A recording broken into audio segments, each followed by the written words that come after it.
Hey girl. Guess what, everyone? We're green with jealousy this week. We try to bring a theme sometimes. I love a theme. Yeah, me Girl, too. the theme is red and wild. That's your theme. Red and Wild? Love it. If you don't get the 2 1 Fu reference, you're on the wrong channel. This is Covered Dish, and you should not tune in. You should go watch 2 1 Fu. What are you doing? You really should. And if you've seen it, watch it again. Cheers. Cheers. Mmm. Brooke's having red wine, and I'm having the most 30s drink possible. Caffeine-free Coke Zero. I love that. I'm Ooh. doing a Russian River Valley Pinot, Joseph. Not Oregon, though. No, changing it up. Changing it up. Girl, we talk about jealousy. You get jealous? I've been known to have a jealousy. I don't know. Let me ask you a question right out of the gate, Brooke. I love that. Do you ever Let's do think it. jealousy can be like fun and not destructive to interpersonal relationships or like agonizing? Like, is there a form of jealousy that can be fun I mean, yes. when it's other people, right? No, I think I don't know, jealousy is just such a natural thing. It's just so, and I think people, I never trust anybody who says they don't get jealous. I'm just like, oh, you need therapy. Like you aren't processing anything. Yeah, it's giving delusion if you don't think you ever get jealous. Right. So I think our society has really just put it in this space of like terribleness, right? But it's actually just such a normal and like okay emotion to process through and work through and learn. So I think for me, it's more complicated than that. But like, I don't know. Yeah, I think it can be fun. And it's also like really important because it's like, oh, like, I don't know, you graduate with your doctorate and I'm jealous. And I'm like, well, why am I jealous? Like, what am I carrying around? And should I go back for my doctorate or do I need to be more secure in my education level and process through that? You know what I mean? Like, I don't know. It's such a gift of learning if you sit with your jealousy. And Yeah. I think like for me in interpersonal relationships, it can be fun. Like I think anyone who's like, oh, I hate when my everyone likes when someone finds their partner attractive. You know what I mean? To an extent. Yeah. Now, depending on your boundaries and what you have, but it's like, yeah, I'm with a babe. You should like them. And there's moments where I'm like, you know what I mean? Yeah. But that's not bad. It kind of goes back and forth, right? Like there's a there's a shift, right? It's kind of in flux. Like sometimes it makes you feel good by association, and then other times it makes you feel left out or something or inadequate or whatever that is. But I think like what an opportunity for reflection for for better or for worse, right? You could reflect on feelings of jealousy and say, "Oh, I wish I was more of this or that," you know? Right. Or I think there could be a form of jealousy where you're like enjoying pictures of someone else's vacation and you're also just like happy for them, you know? Like Yeah. it's possible to both want the experience that somebody else is having and also accept that your experience is different and that's okay. Yeah. Yeah. Girl, that's such a mature response. So do you ever It's do you only ever because get I'm on jealous? camera. Ask me after this. You know what I mean? Yo. You ever get jealous not of like another person, but like of something else? Not of another person, but of something else. Like, I don't know, like I like sometimes I just like I carry jealousy because I feel like I'm always like struggling to be fulfilled and find the next thing. And I get jealous of people who I guess on social media and my assumptions are like happier than me. Does that make sense? Yeah. Well, I get jealous of like what I have built up in my head to be something other than what is probably reality. You know, Exactly. social media is a great example because you can look at highly curated channels of people who are only posting content about like destinations around the world that are filtered and cropped and presented in such a way that like they're not only showing you the best of the best, but like I don't know, these days it might even be AI, right? It might not even be based in reality.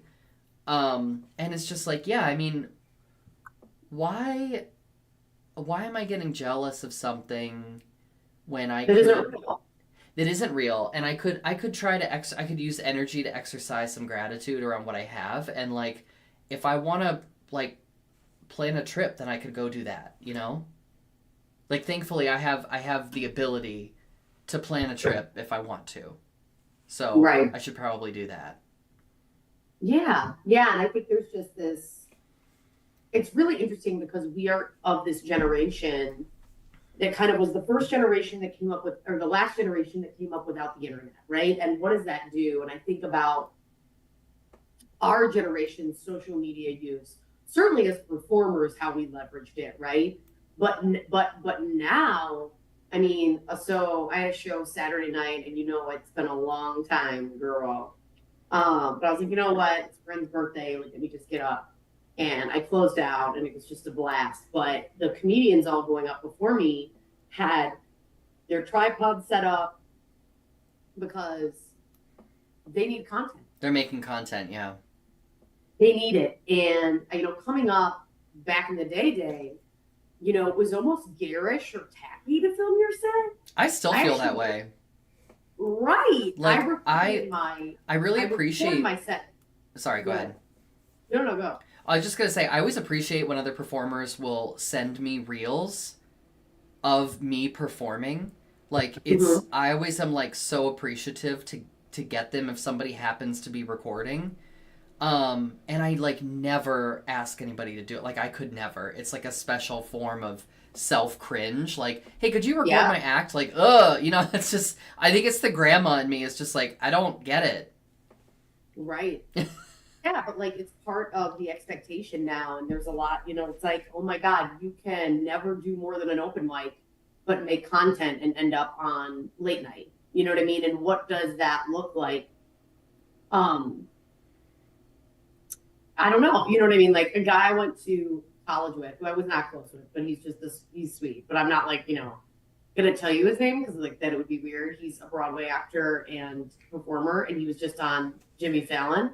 Mm-hmm. And I'm so proud of him. Like I'm so excited for his career. He's a comedian, he's a podcast host, he's an actor. It's taking off and he deserves it. Since I was in college, since 2007, he's been hustling. 2007, Yeah. breaking through now. And I think he's doing it, for lack of a better word, the old school way. Like he was just, you know what I mean? He was an improviser. He's been in the same group for 10 years. Like they hustle. He does the podcast. And I just like, I'm like, he's evolved, sure. But I had this feeling, and it was not jealousy. I was like, yeah, he deserves it. But then I see like a TikTok star who like has never worked a room go on tour, and like my sister went to see some TikTok star at a comedy club, and it's like she doesn't do jokes, she does content. I don't actually know what she's gonna do on stage, so it's just like, what is performance art at this point? Like, what is performance and what is art, and what's the difference? But I don't know. I got up and I killed it. But I didn't record my set because like I don't really even want to record my set. I don't know. It was just weird. Yeah. Where we've talked about it before, I think where I've landed in terms of performance goals, like, artistic goals for me is something different. Like it's a little broader, but in terms of performance specifically, I actually want to be more present and quality over quantity. Like I've been performing less consistently for a few years now, and it's been a process to understand the idea of success differently, but I've landed in a place where I think less is more for me because I can give it my all. I'm not paying a big cost in terms of energy for the next week trying to recover from it. Yeah. And rather than trying to document, because I have this problem too, right? Like as people who grew up without smartphones, and now we have smartphones, and I have a smartphone addiction now, like most of us with a smartphone. I go places and I just want to take pictures, right? Like I want to document this experience or collect experiences or something like that. Um, I've been better at like not walking through the world thinking about what I'm going to post, right? Because I think that was a real challenge for me for a while. So I'm not there, but I'm still like the impulse to take out my camera in my pocket and take pictures is a hard one. And it's the same thing with performing for me. Like I want to be in the moment and I want to be fully present. And I just think that there's something about the culture of social media or how the influencer industrial complex, which is another there's like all these industrial complexes, right? This is one I heard recently.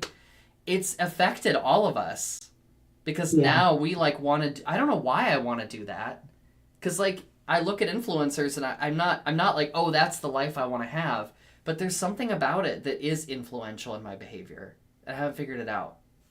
Yeah, I think like there is something kind of thinking about jealousy and ego, right? Because like, of course, this came up because humble brag, I went to see Othello on Broadway. Sorry about And we're not it. jealous about that at all.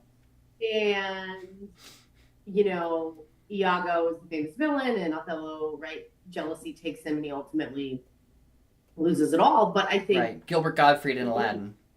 the ego. Different, What? different Iago. Sorry. Oh, like, then Aladdin. Yeah. yes, But, like, yes. similar vibe. Really?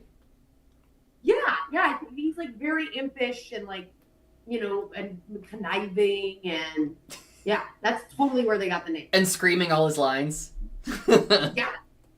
Hey, Aladdin! I can't even do Gilbert Gottfried. That was horrible. That was actually really good. No, cut that out. Are you listening, technical team? No, keep it in. Yeah, edit that out. But like, there's something about, I don't know, the ego of like, oh, you'll want to see this. Look at what I'm doing. You know what I mean? And it's The hubris. fucking clinical. It's not. All right, what is something you get jealous about that is like surprising? Oh, well, I'll use this as my example. You never know what it's like to be the older person until you are the older person in the room.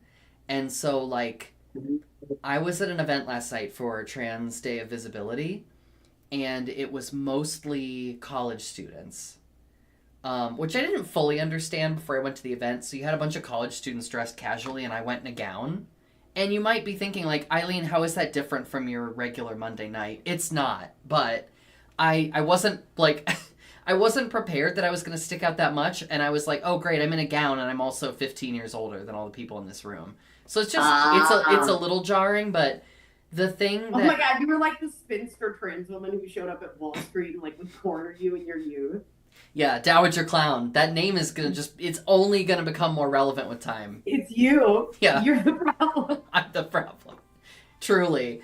But I didn't expect to feel jealousy in a way that is not their problem at all, but I'm jealous of like the freedom from what I perceive to be a certain set of adult responsibilities and like time and feeling like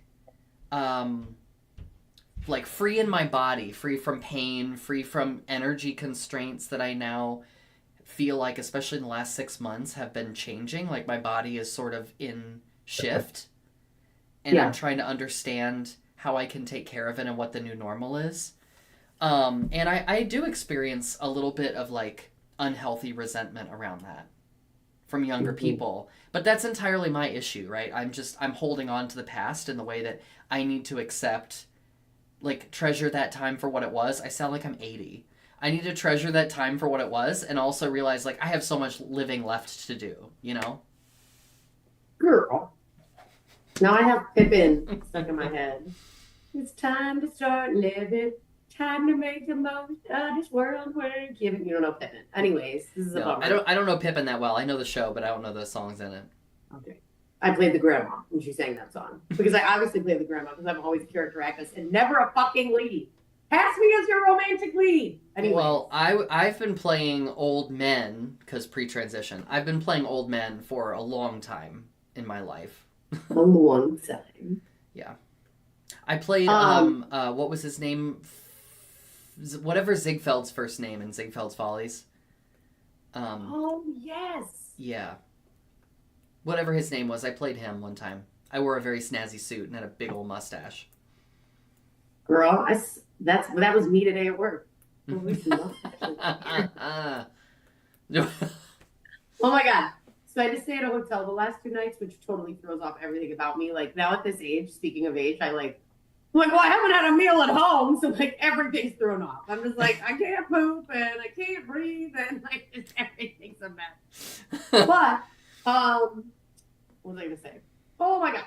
So as you know, dear viewers, I got glasses. I'm not wearing them because I'm super mad about it. That was my thing that I was like, shit, I'm old. Because I didn't need glasses because I was 12 and needed glasses. I need glasses because I'm getting old, right? And that is really hard for me. So yeah. Not wearing them, whatever. They're old. But I got into the hotel room and you know the like eyebrow mirror? They had it. I don't turn that shit on. It was on when I came in. And I like glanced and I was like, yeah. and I yelled at my partner when I saw them later that night. And I was like, you need to tell me what's going on with my mustache because I can't see it. And they were like, I won't do that. They were like, no. It feels like a trap. You were like, no? Yeah. Okay. I was like, fair. With the one dark hair that always comes in out of nowhere, you need to tell me. So then I'm looking in the mirror. I have to present. This was 2 days ago. I had to present at a panel of like 500 people, in front of 500 people. And there was one dark one. So I don't have tweezers. So I take my nails and I try to pull it out. And then I curl it. You curled it? With my nails. Oh my gosh. And all of a sudden you were just Robbie Rotten from Lazy Town. You were like, yes. You were Wario. Hoffman in Hook. Just fucking like mortified. So now it's like curly and I'm like, oh my God. Like I got all of a sudden you're a cartoon villain. My whole like this was all red. And I was like, well, I can't cover up with cover up because now the pore is open. So I'm like, I'm just gonna on my way to the conference, I'll let it sit. Anyways, I was so mad at my partners, if you need to tell me. And they're like, no. Like that doesn't feel healthy for me. I don't know if I should open myself up to that level of oh dear. Yeah. Oh, I love Girl, it. I will say that I think it's a myth that, you know, we were all told that thing where, like, if you shave hair, then it grows back, like, twice as much, or whatever they say, it grows back more. I don't think it's true. I really don't. Because I've been shaving my eyebrows forever. Like, I don't pluck my eyebrows, I shave them. Damn. Mm-hmm. Yeah, I pull them up, and get into it, girl. Get into this tea. I pull up my eyebrow, and then I take the razor and I go boop, boop, boop, boop, boop along the bottom line, and then I push down on the top line to get it on the top, and then this is crazy. I take my little sewing scissors, and I brush my hair straight up, and then I just go snip, snip, snip, snip, snip. And then I brush them down, and then they're like... That's what I do. Yols. I just do the thing with the sewing scissors, but yeah. Angie Healy, shouts to Angie Healy, once co-host on The Dish and friend of The Dish. Friend of the pod. She was the one who pulled me aside and was like, you need to stop plucking your eyebrows. And I was like... Listen, if you go back, I'm not going to go on the dish cam and show this to you because I'm not feeling that confident about it today. But someday I'll show you the early drag pictures of me from 2011, 2012. There was nary an eyebrow to be found. It was like Louise Brooks, 1922, with like the thinnest, like not glued down eyebrows, just covered with foundation and like a thin line up here. Yes. Oh my God. There's so many burlesque dancers who still do that. The technique, the technology with which I have applied just to my eyebrows, it's not healthy. Oh, speaking of jealousy, let's talk about jealousy of cis women. Ooh. Yeah. As a trans woman, go deep. This is that part where I ask myself, like, do I really want the straights to know this much? You know what I mean? Like, Yeah, no, that's fair. do I need That's them fair. to see inside Pandora's box that far? But You want to go full kimono? ooh, full kimono. When you said full kimono, I pictured Buffalo Bill in Silence of the Lambs going, "Would you fuck me?" I love that scene. I know I'm alone in that. I love that scene. It is so fucking relatable. Like just feeling like an absolute monster in your basement with this little kimono shimmying to your favorite playlist, just going, "Would you fuck me?" It's so. You're like, I've been there, girl. I've been there frequently. Me too. I might be there like at some stage in my makeup. Every time I'm in my bathroom doing my makeup, there is some stage that looks like that in my head. Of Buffalo Bill. Yeah. So, well, I think there's just like, is there something around the trans experience that inevitably is going to make people you jealous? Not because you're like, I want to be cis, but because it's like that you have it easier. We have it easier. That's what it is, I think. It's just the desire for having less barriers to your existence than what you have, you know? Like, right. For me, a lot of my dysphoria now has to do with my height because I'm very tall and I'm very self-conscious about standing out amongst the other women in the room. Yeah. And by the way, shouts to my workplace, I never feel that at work. It's also a very close-knit place, and I just feel like I don't have to worry about any of that while I'm there. But I do become aware if I go to other spaces, like if I'm like public places where I don't know anyone, like the bank, or if I'm interacting with any government office. Well, let's not talk about the government right now. It's worse than it used to be. And the feeling, I mean, like the government's not, this is whatever. We're not going to get into that. But do you love the mental gymnastics? This is ADHD. Yeah. Yeah. But even like if I'm going to a place where I don't know anyone and I'm just like, I've become very aware of my height and like if it's going to be clocked. No, not really. I've just been thinking about it more lately. Because I feel like, I don't know, especially when you were coming out and like evolving when you were younger, one of the things that I was like, it's not your height. It's that cis women apologize for existing and tall cis women apologize more. So, for example, the tall cis women in my life would not be caught dead wearing heels. Mm. And you wear heels and you're confident and you know what I mean?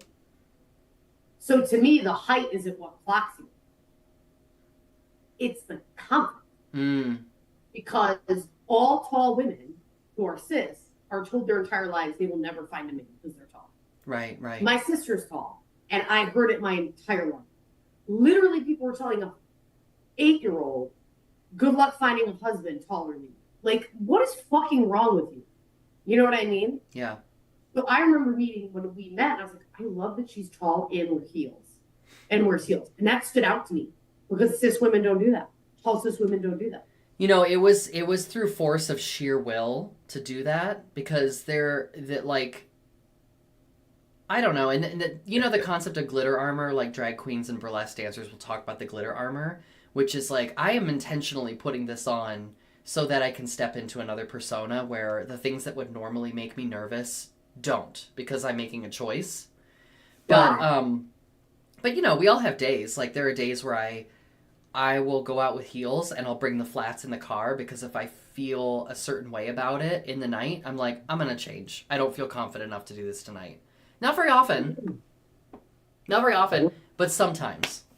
And, we all have something that we get nervous about. I mean, our culture, patriarchy, like gender norms hurt everybody. So like, I think short men also get a version of this. Where it's like, oh, women are always looking for, especially like the really toxic straight crowd. Like think about the fitness influencers on TikTok. You know what I mean? Like that crowd, they're gonna be like, oh, women don't want a man that's not over 6 feet, and it's like, first of all, that's not true, and second of all, like, you're not making anything better by it reinforcing those complexes that people have. It's actually making it dangerous for all of us, especially. And I love a short king. Yeah, me too. Oh my god, like. As a 6'1" woman, Like, you take what you can get. And also, it's like, it's shallow, right? Like, I'm not going to rule somebody out just because of their height. What are we doing? Also, like, you did nothing for it. That's how I feel about when men compliment my eyes, because frankly, women don't, because they're no better. But, like, people are like, oh, you have those beautiful eyes. I'm like, I did nothing for these. Mm-hmm. Compliment my biceps. Compliment my outfit. Compliment something I had control over. But height is just like, you're literally born that way. Like, why would I be impressed by that? Yeah. Can I tell you, though, let's shifting it to something positive, one of the things, actually, maybe the thing that I like about myself most now, and I'm not talking about, like, personality, skills, whatever. I'm just talking about my body, okay? We're talking about gender euphoria around my body. I love my ass. Because I used to have a flat butt, and then I started taking a little estrogen every day, and now I've got a big old can. I've got a big old can, and I love it. I honestly love it. When I feel not great about myself, sometimes I just turn around and I go, oh! I love that. That is beautiful. That is trans day of visibility. One day too late. And that's trans rights. That's it. Well, yeah, we did it. Just kidding. It's terrible. not going great. I love that. I love that. You know, I grew up and like I had so much insecurity about my hips and my ass because like everything in the '90s was like Kate Moss. You know what I mean? Yeah, and yeah. Now I'm like, oh, I'm much more comfortable and confident now. Yeah. I mean, thank goodness the '90s cocaine chic, emaciated style, like, and style shift. So I fear that we will have another one of those moments at some point in the future. We're in that now with the Ozempic era. Oh, you're right. Yeah. But it's also like so funny. Actually, this comedian posted a reel. It was really good. He's like, I've lost weight. I used to be over 300 pounds and no one clapped. He's like, yeah, because there's meds now, so it's not prison. That's a great moment of like, oh, this has always been a thing on stage, right? But not anymore. Yeah. Well, you know, in the realm of jealousy, Brooke, we have just a couple minutes left, and I'm curious, like, for someone out there who may be struggling with jealousy and just not finding the right way to frame it for themselves, what do you think is like a good mantra or reminder or affirmation that could be an antidote to jealousy? Throw your phone out the window into a lake. Go to a lake, throw it in. Throw it in. Your mantra? What do you got? That's a really good one. I think